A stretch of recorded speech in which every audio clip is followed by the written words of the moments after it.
Thank you so much for taking the time to talk to us. We spent the last 2 days here in the ashram. Wonderful, wonderful atmosphere. People have been so welcoming, so it's a pity that we didn't come here earlier. And of course we got initiated to Isha Kriya, so we give you our commitment that we will do that on a daily basis. So before we jump into any of the questions, obviously you know a lot about Cisco. If I just mention the name Cisco, what comes to your mind right away? Maybe one of the companies which survived the .com. That's how I saw Cisco early 21st century. Now many things might have changed, I'm not very conversant, but It's good to know at least we have survived, so that's good. So we are ready to compete with the next generation of companies. But it's an exhilarating time to be alive. It's a wonderful time to be in the technology industry with so much change happening. Really never before in the history of mankind have so many changes happened at the same time. A lot of positives, of course there are some negative things happening in the world as well. And I just wanted to go back to something that you talk about routinely, which is the difference between changing and transforming. Cisco has been around for about 30 plus years, and we've become a $50 billion company, and we are known for thought leadership and innovation in the industry. But we do know that what got us to where we are today will not get us to where we need to go. And I know you define change as bringing some remnant of your past with you, and transformation is really something where you don't bring your past with you. And if you put yourself in our shoes, what do we bring from our past? Because it's obviously contributed a lot to our success. And what don't we bring from our past, and what should we really focus on moving forward?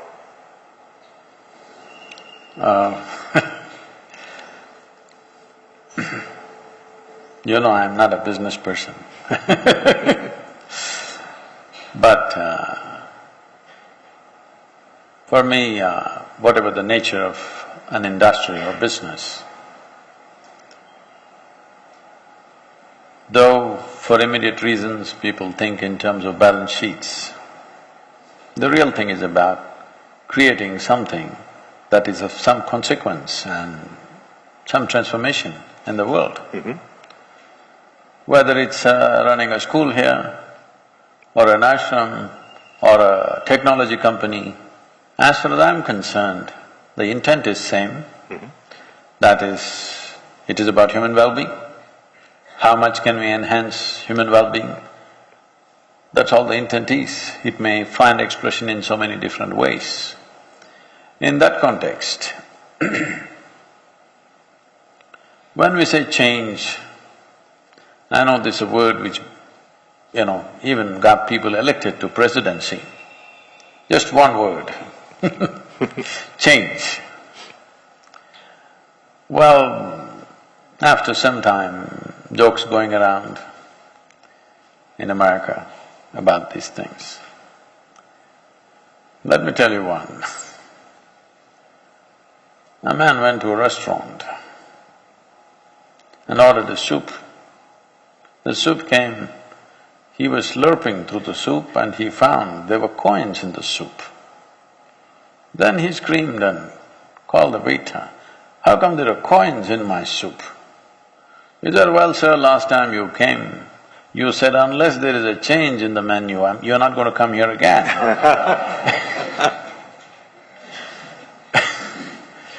So, a lot of people are taking change as some kind of a mantra. It's become a kind of an addiction. Everybody wants to change. I don't think anybody needs to change. Everybody needs to keep their eyes open. If the situations are changing, we must adapt to that. Or if we're in the business of creating new situations, then we must look at that completely differently. But I want to change for what? Purposeless change is meaningless to me. Everybody wants to change. Change has become a philosophy. No, it should not become a philosophy. If there is a need, we must be agile to change. Sure. I would recommend agility instead of change. Many things need not change. Many things need not change. If everything has to change, we are making a statement on humanity that till now we've been absolutely wrong. That's why we need to change everything. No, many things we have done right. A few things, maybe we have done it wrong, but above all, the situations may change. Because the situations change, we are only… if you're agile, we change quickly, otherwise we'll be dragged into it after some time. Sure. No, thank you. Thank you so much for clarifying that. We are obviously very proud of our company, and we're very proud of the culture that we've built over the years. And we certainly don't want to lose any aspect of that.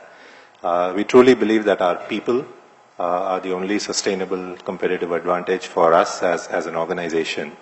And I know you routinely talk about the fact that people development directly equates to profitability. Clearly, without people development, I don't think organizations can necessarily continue to grow and flourish, because at the end of the day, they are the sustainable differentiator for us.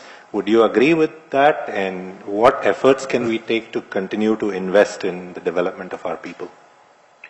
I don't agree with it, because it's not at the end of the day. From the first moment, it's people and people and people which makes the difference. Sure.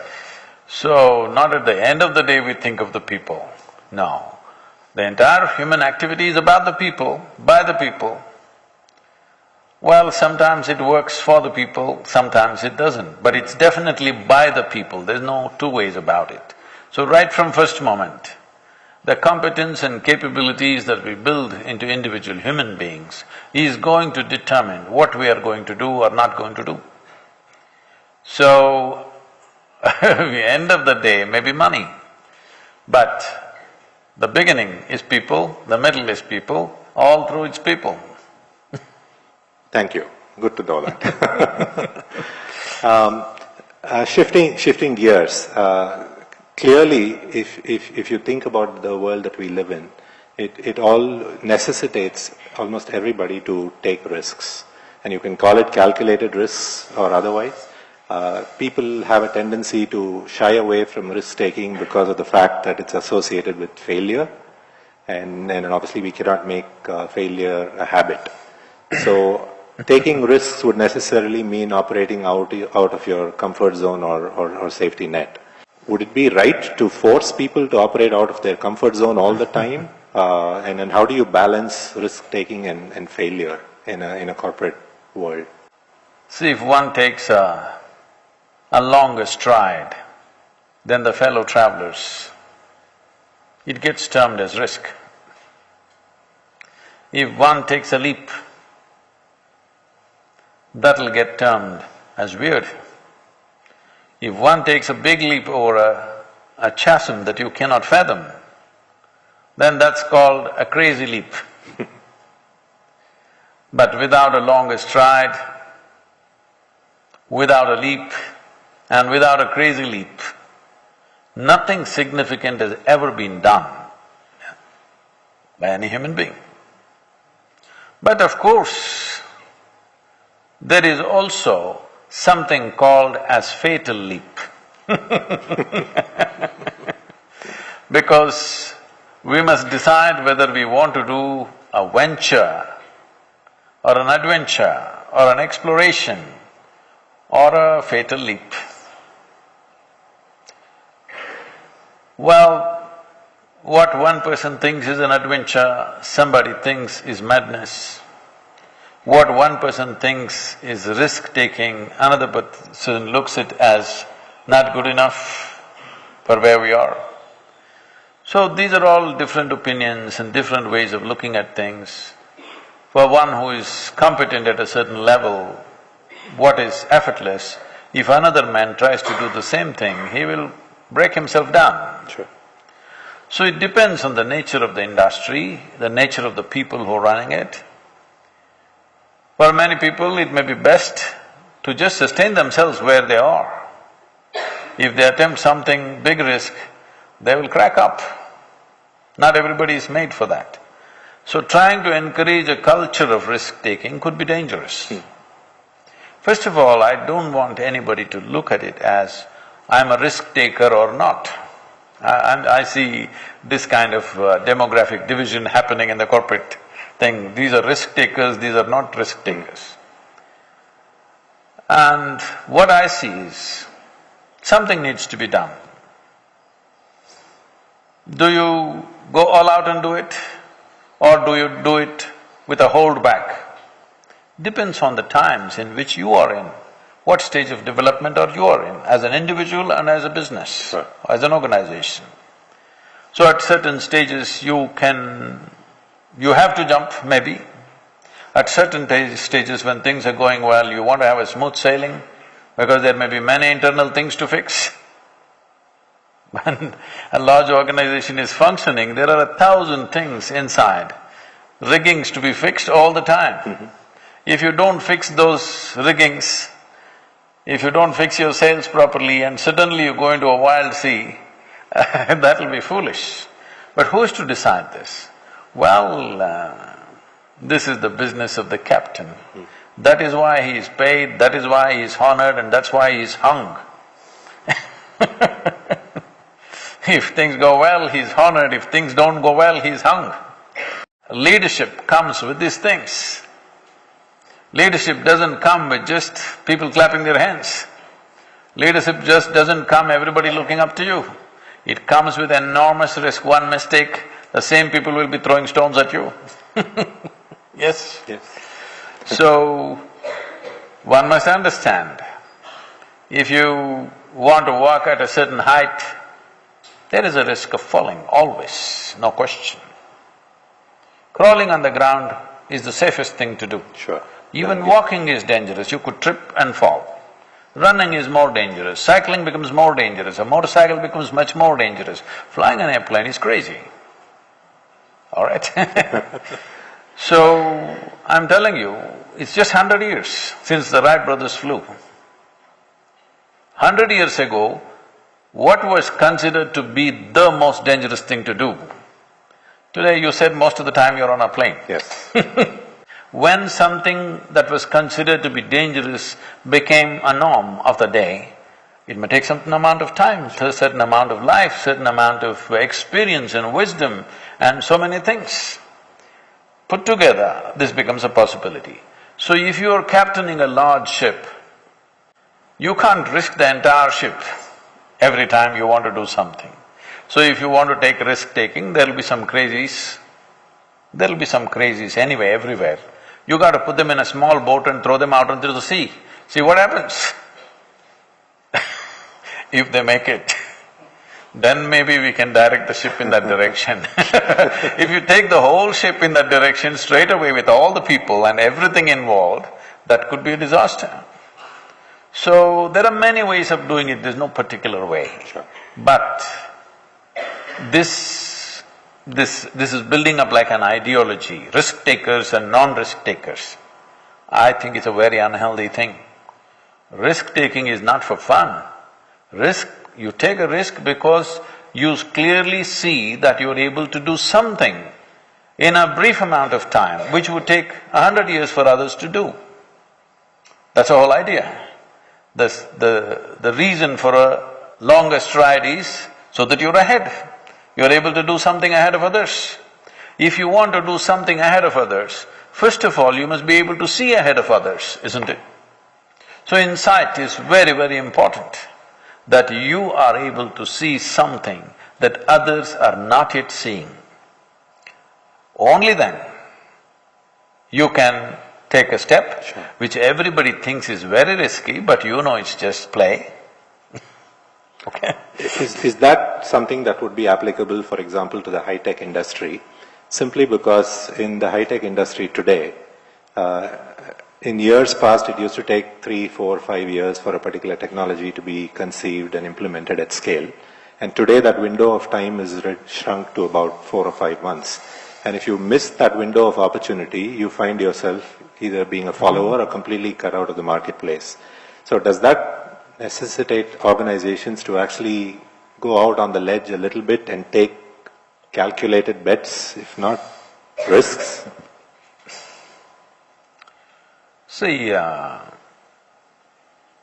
whatever activity we picked up in our life to do, whether it's business or a school or a spiritual process or anything, We have to be agile to be relevant, there's no question about that. If you don't know how to be agile, you must teach history. That's one thing that doesn't change.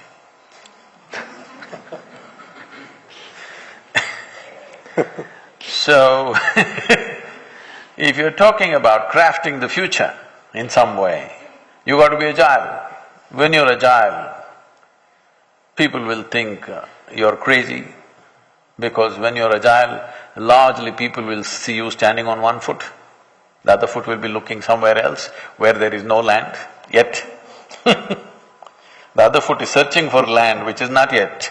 So people see you standing on one foot and they think you're crazy. So, you are putting your foot up like this and doing this and nobody sees any land there. People naturally think you're crazy. Now the question is, can you create that land which is not there? And put your foot there where suddenly other people think it's a wow, all right? But if you did not create that land, you had your foot hanging in the sky, then of course you'll be ridiculed. So, when we are in any… it's not just technology, believe me, in anything, if we are not agile, we will be history. So that's why I said the best thing is teach history because nothing changes. You don't have to be agile on that. Sure, sure. So if you are an individual, I mean, clearly there are passions that you have, there are skills that you have, but then the opportunities need to be given to you to actually perform at your best level.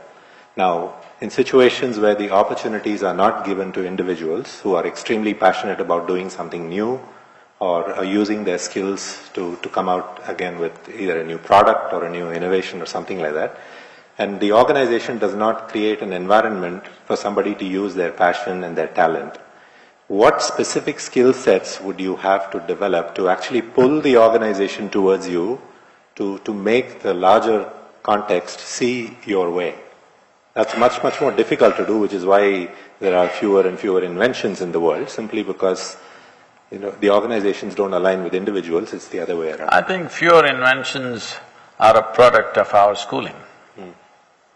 Our schooling doesn't encourage individual genius. It is an industry. Sure. We're trying to create a different kind of school, mainly because we don't want this to be an industry. We want this to be like a garden where each plant is cultivated in a certain way. You cannot cultivate a coconut tree and a mango tree the same way. But you can run a coconut husk industry, but you cannot run a coconut plant industry. Similarly, you can't do a school like an industry. Because we are doing that like an industry, you are not finding much of human genius when it comes to professional work and even scientific work. There are many things about the science that's going on today. The actual fundamental science, which is really probing into something, is a very small quantity or a very small number of people involved in this. The rest of the science is all about grants. And what we already know in a very complicated way they're going to tell us, okay? What we have known forever, in a very complex way, they're going to tell us with a long research and billions of dollars gone down. So that is not science for me.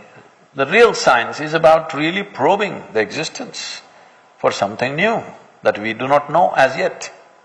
So similarly in business, similarly in any activity, there is an opportunity to probe this. But in an organization, let us say 10,000 people are working, the problem is, particularly in India, everybody thinks he's a genius. Everybody is in some way, but whether the genius is flowered or a seed is acting like a flower is something somebody has to take a call on. So those who lead the organizations at various levels in the organization, they must keep an eye open as to where people should fall into the system, where we should allow individual genius to operate. If you if you do the genius stuff without or disrupting the system, you won't have an organization. But if you curb all genius because of the safety of the systemic operation is safe, then nothing new will happen, nothing creative will happen. After some time, nobody knows why the hell they are there. It'll happen. So, where to give that latitude and where not to is a leader's call. Sure. Is it always perfect? No. Unfortunately, no. When you're handling human beings, it doesn't matter how carefully you evaluate things, you're not always right. Nobody's right, believe me. Even I am not.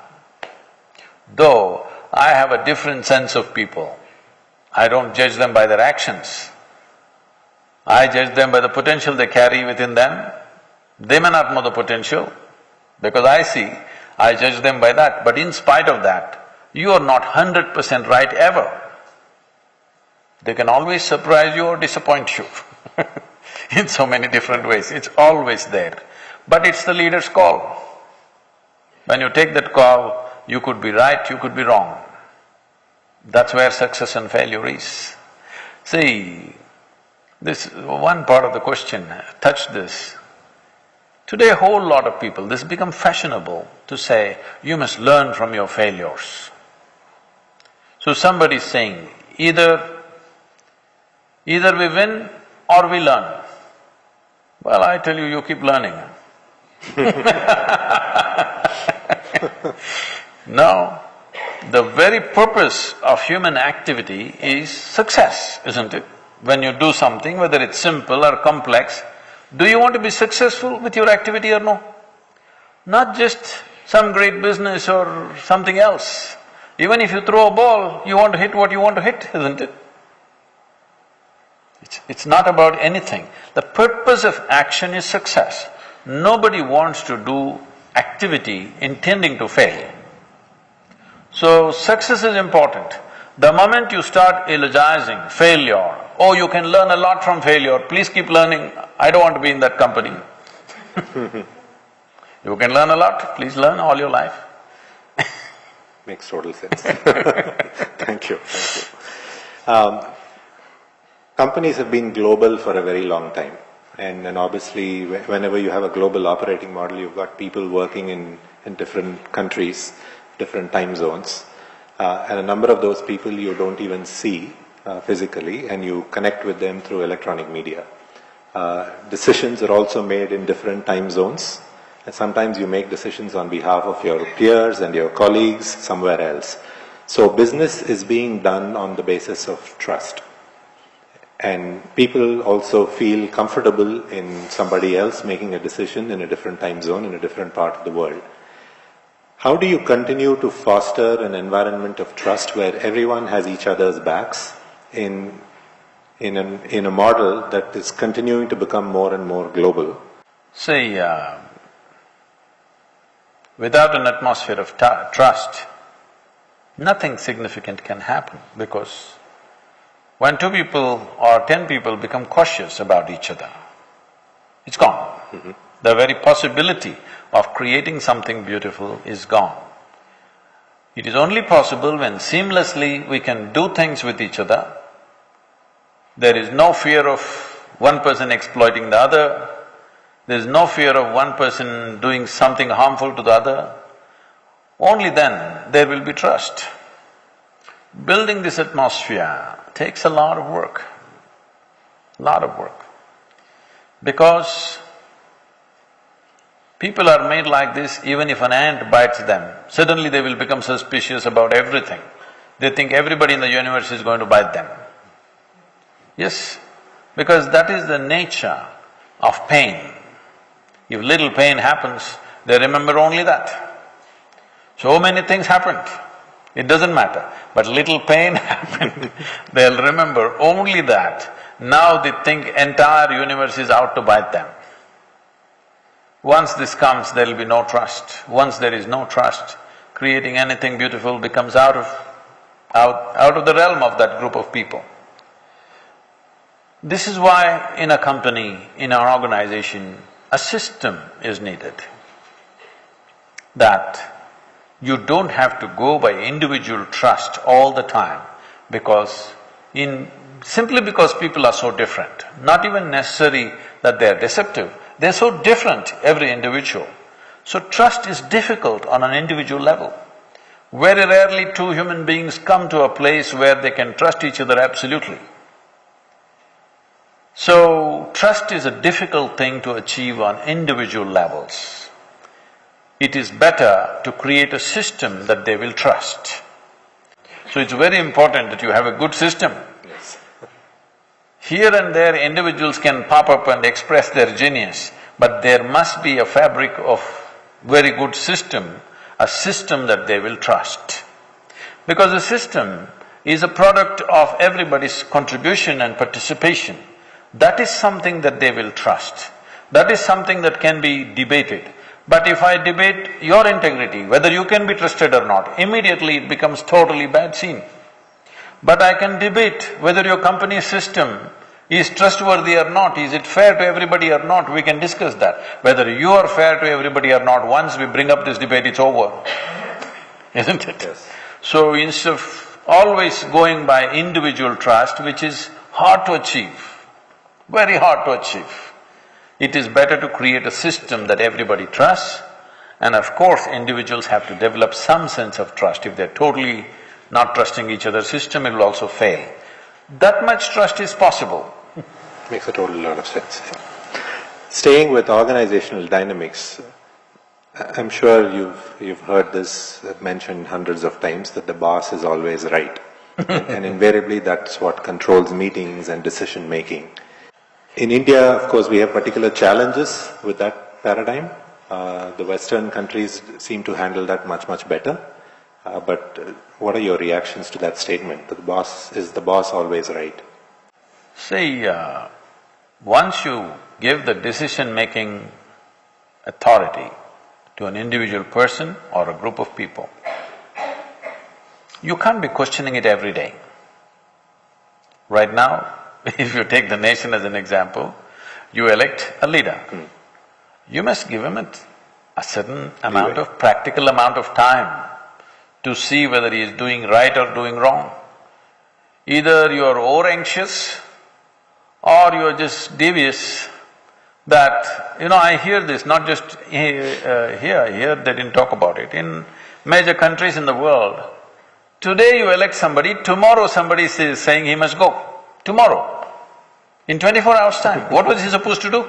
He was just partying for the day that he got elected. This is not good, because we must understand this. In a company, it may not be so democratic as in a nation, but it's still democratic. In some way, that person has earned that space, isn't it? It may not be by voting, it may be a selection. Sure.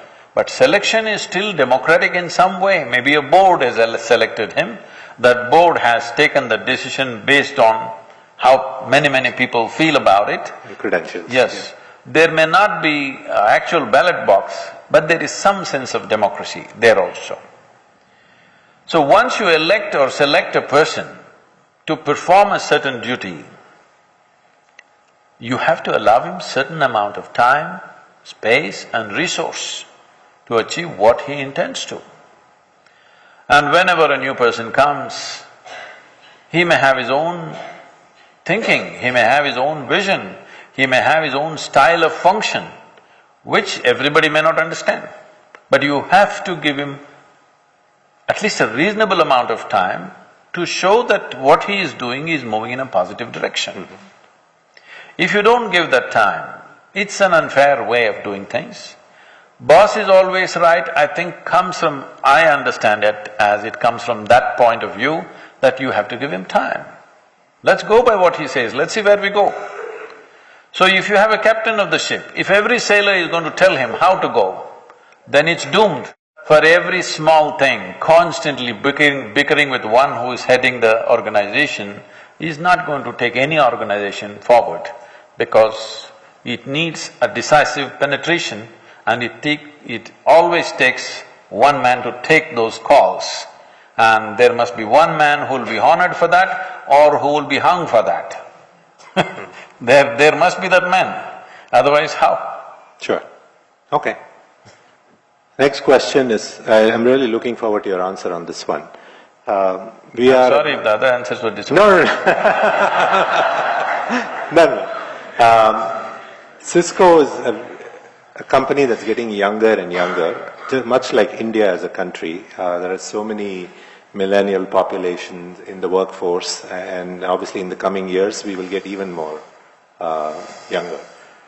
But if you think about it, when we talk to people who want to join Cisco as an employer, they don't really worry too much about the compensation or the title or anything like that. What they tell us is either you're cool enough to be my employer or not. They must come to me. I'm sure the room All resonates. those guys, you must send them to me. In your mind, what is the definition of organizational coolness and individual coolness? See, that obviously, probably this is the effect of global warming. That when we were growing up in 60s and 70s, if something was good, we said, oh man, it's hot. Now this generation saying it's cool. It must be the impact of global warming. They are seeking coolness because the weather is hot. So, what makes something desirable for people to be in? Of course, basic survival remunerations may be of some concern, of course, in the world. Well, we run an organization where that's not at all a concern. There are many people here, even if you forcefully offer a compensation, they reject. So… Comes from here. Huh? Yes. So, we are very fortunate to have all of them here. But in a business organization where people are looking for careers, survival, that is of some importance, which I feel almost any organization, business organization takes care of to the certain extent. Somebody may be more, somebody may be less, but basic things are definitely taken care of. So the next thing, what makes it cool? I don't like to use the… what makes it hot? I'm from that generation. See, people want to be a part of something that is constantly stepping into a new dimension, which is very difficult and dangerous for a business to achieve. I'm saying dangerous, though many companies have done that in recent times. But you must understand that things are written only about the successes. How many hundreds drowned in this? You don't know. See, if you look back at history, everybody talks about Vasco da Gama and Columbus, Christopher Columbus. But nobody talks about those hundreds of expeditions which drowned in the Pacific and the Indian Ocean. So, what makes it cool is, even those who drowned, they also thought it was cool to explore a new world. In those days, India was a new world, America was a new world. To go into that new world, the daring that it took, definitely they were cool, but they got in the Pacific, Atlantic, they got too cold. All right. In Indian Ocean, they drowned anyway in warm waters. Why I'm saying this is, trying to be cool, a lot of people have committed suicide. Just a few days ago, I think this video is passing, going around everywhere. In India, he's speaking in Telugu, so he must be in Andhra Pradesh or Telangana. And this guy taking a selfie, cool. Okay, a train is coming. This guy wants to do this at the train and take this. Somebody's telling me, hey, move out, the training is coming. He said, just wait, don't worry. And he's got a camera and like this. The train hit his hand. The camera flew, of course, the cell phone flew, and obviously he would have lost his arm, if not his life. Sure. I don't know what happened to him. So this is all cool stuff. So, it is important that if you have lots of young people in the organization, they want a certain atmosphere. See, what is school keeps changing every 2 years. It used to change every 20 years, now it's every 2 years it changes. If you try to keep up with that, you may become a hip-hop company, not a technology company after some time. So, it is an element which you need to measure very carefully. In trying to be cool, you shouldn't become some trashy stuff, I feel people are not… on the surface, yes, they're looking for something cool, but what really grabs people's imagination, young people, what they want is some adventure. Adventure is hot, not cool. I'm arguing for my generation, okay? Adventure is always hot. Adventure is risky. If you cross the risk successfully, we call it adventure. If you are not successful, then that's called a disaster.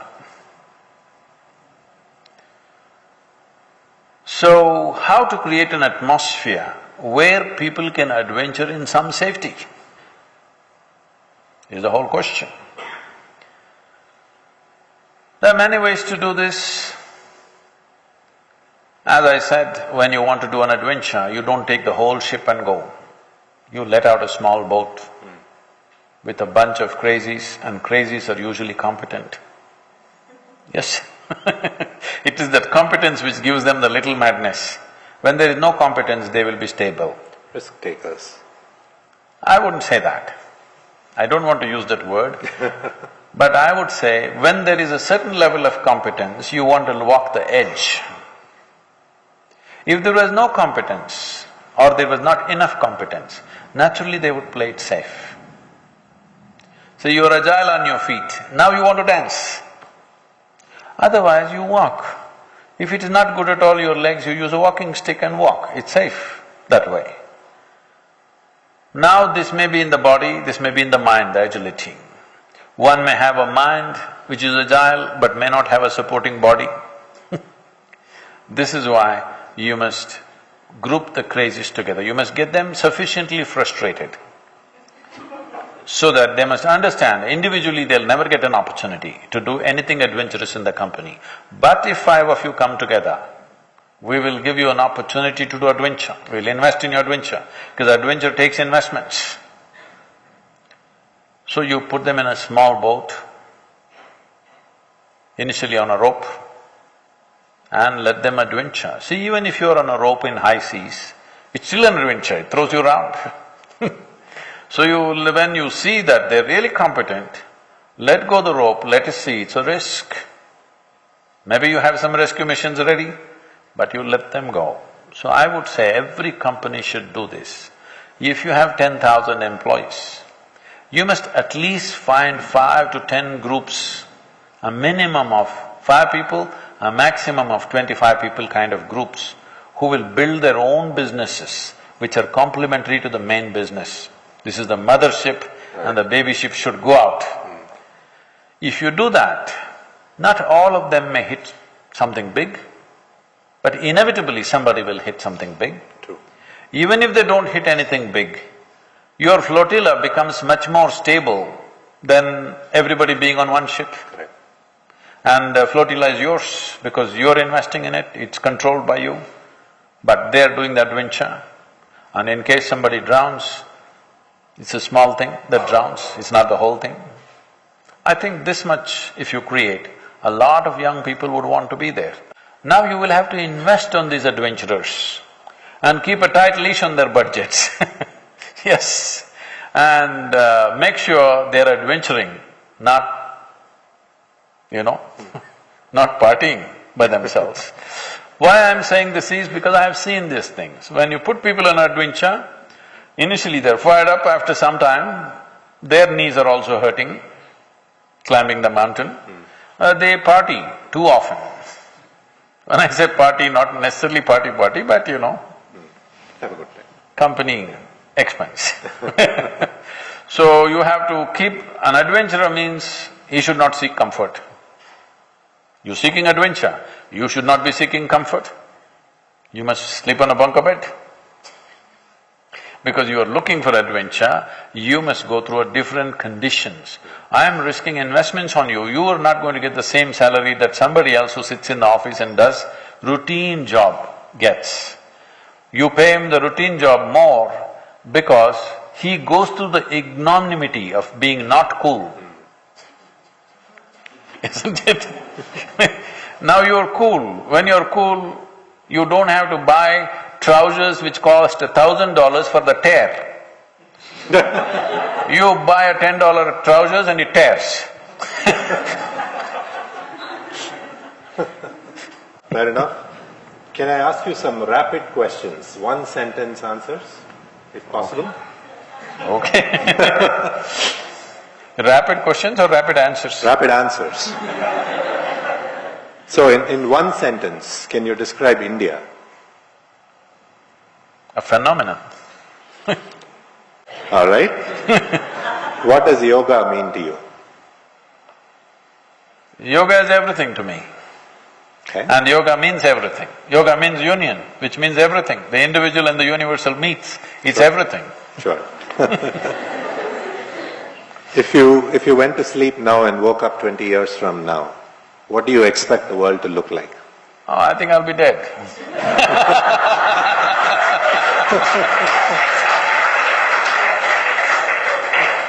Okay. Which is more important, strategy or operations? This is like asking whether your right leg is more important, left leg is more important to reach your destination. Okay, that's a good answer. Progress or perfection? Oh, the only thing common about them is both start with P. Which do you think is more important though? I don't believe in perfection because It doesn't exist. life is such, the nature of life is such, there is room for constant evolution and development. Perfection, the only thing that's perfect about human life is death. Nobody died imperfectly, Sure. but nobody lived perfectly ever. Fair enough. How about honesty or authenticity? Honesty? Or authenticity? Oh, what is authenticity? That's not honesty. Okay. How many hours do you sleep in a day? And what is your at-rest pulse rate?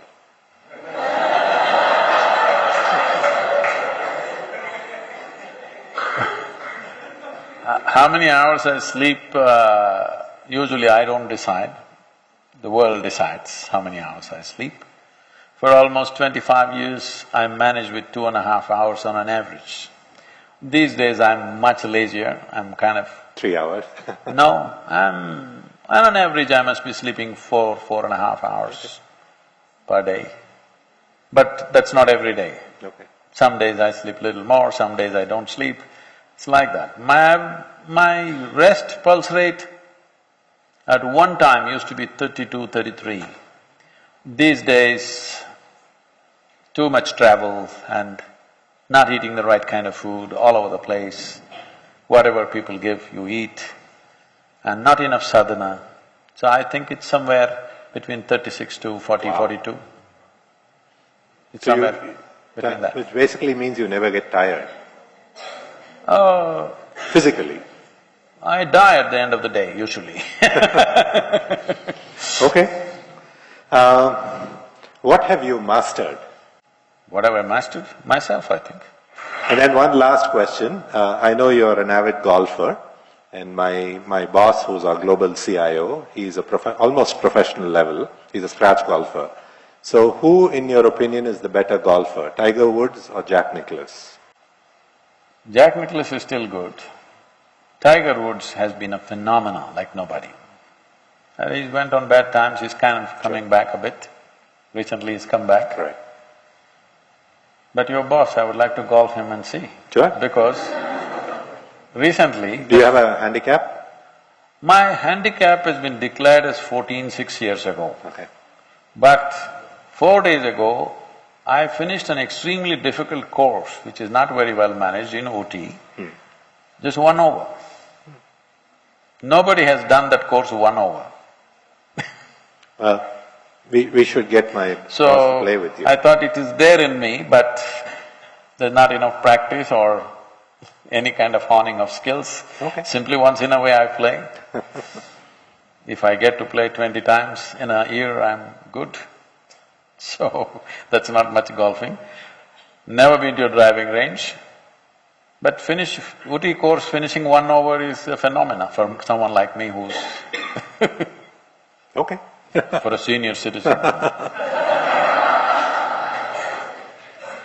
So, as you know, we are doing our leadership event early next week. Do you have a closing message for us?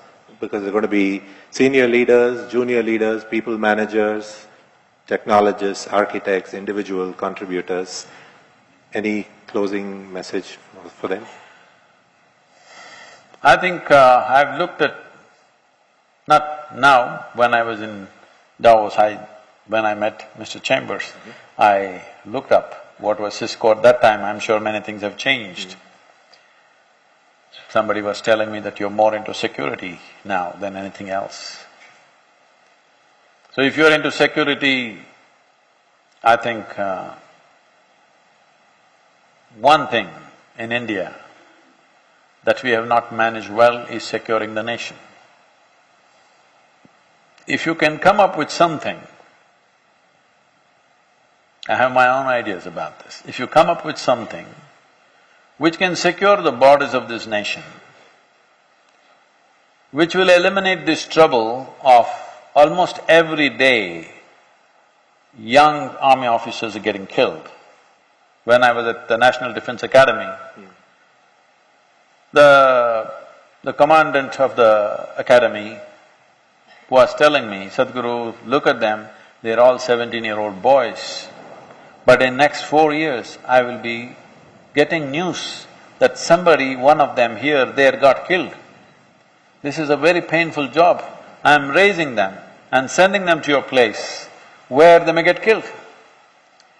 An army is not for a daily operation. Once in a way, something happens between two nations, it's okay.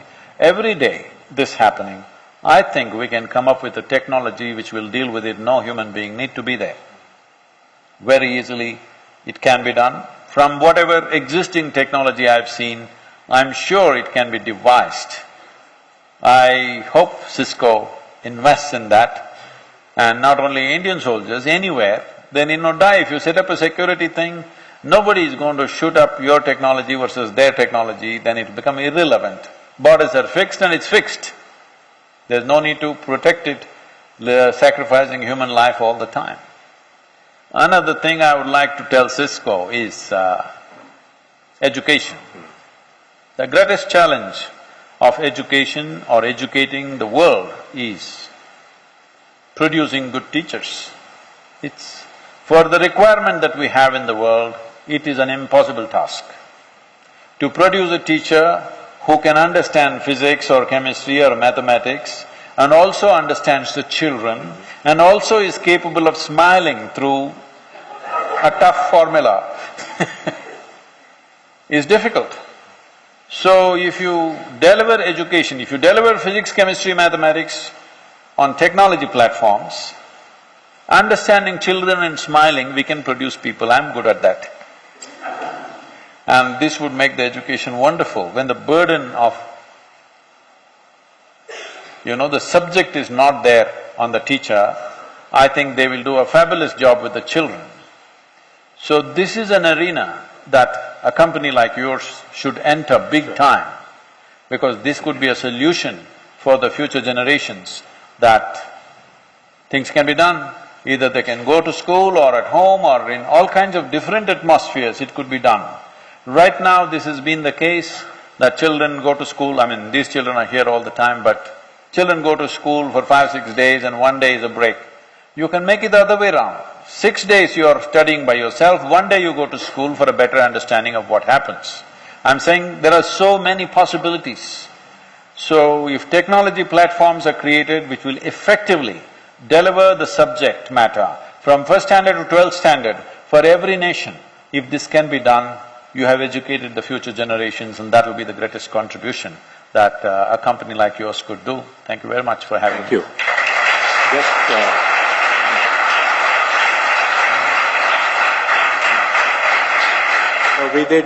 We did talk to your office before this meeting. We wanted to invite you to our campus in Bangalore the next time you're there. We will customize an event for you where you can see the art of what is possible using video technologies and collaboration technologies in the field of education. And not only is it part of our commercial business, but we've also started using it very significantly on the philanthropic side of Cisco's activities. I will look forward to that. Thank you very much. Please do come to Bangalore to our campus. Thank you so much.